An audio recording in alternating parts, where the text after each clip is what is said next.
ദിനോസറുകൾക്കൊപ്പം ജീവിച്ച ഇന്നും നിലനിൽക്കുന്ന പ്ലാറ്റിപ്പസ് ശാസ്ത്രജ്ഞരെ കുഴപ്പിച്ച ജീവി.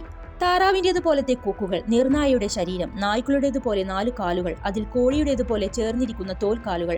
1799 തന്റെ പരീക്ഷണശാലയിൽ സ്പിരിറ്റ് കുപ്പിയിലടച്ചെത്തിയ ജീവിയെ കണ്ട ജീവശാസ്ത്ര വിദഗ്ധനായ ജോർജ് ഷാ ഞെട്ടിപ്പോയി. ഇതെന്ത് സംഭവം? ഷായുടെ മുമ്പിലെത്തിയ പ്ലാറ്റിപ്പസ് എന്നു പേരുള്ള ജീവി അക്കാലത്തെ യൂറോപ്യൻ ശാസ്ത്ര ചർച്ചകളിലെ സ്ഥിരം വിഷയമായി മാറി. വിചിത്രമായ ജന്തുവിഭാഗങ്ങൾ സ്ഥിരം കാഴ്ചയായ ഓസ്ട്രേലിയയാണ് പ്ലാറ്റിപ്പസിന്റെ ജന്മദേശം. ഇവിടെ മാത്രമേ ഈ ജീവികളെ കാണാൻ സാധിക്കുകയുള്ളൂ. വെള്ളത്തിലേക്ക് ഇറങ്ങിയാണ് ഇവയുടെ തീറ്റത്തേടൽ. വെള്ളത്തിന്റെ അടിത്തട്ടിലേക്ക് പോയ ശേഷം താഴെയുള്ള പ്രാണികളെയും പുഴുക്കളെയും കൊഞ്ചിനെയും വാൽമാക്രികളെയും ഒക്കെ അകത്താക്കും. ഒപ്പം കുറച്ച് കല്ലുകളും.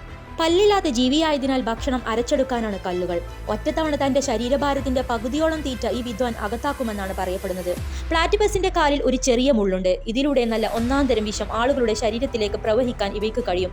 മനുഷ്യരെ കൊല്ലാനൊന്നും ഇതുകൊണ്ട് കഴിയില്ലെങ്കിലും ശക്തമായ വേദന ഇതുമൂലം സംഭവിക്കും.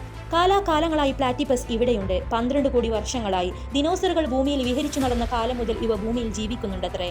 ഇത്തരത്തിൽ ഇൻഫോർമേറ്റീവായ വീഡിയോസുകൾ ലഭിക്കുവാനായി ഈ ചാനൽ സബ്സ്ക്രൈബ് ചെയ്യൂ. വീഡിയോ ഇഷ്ടപ്പെട്ടാൽ ലൈക്ക് ചെയ്യൂ.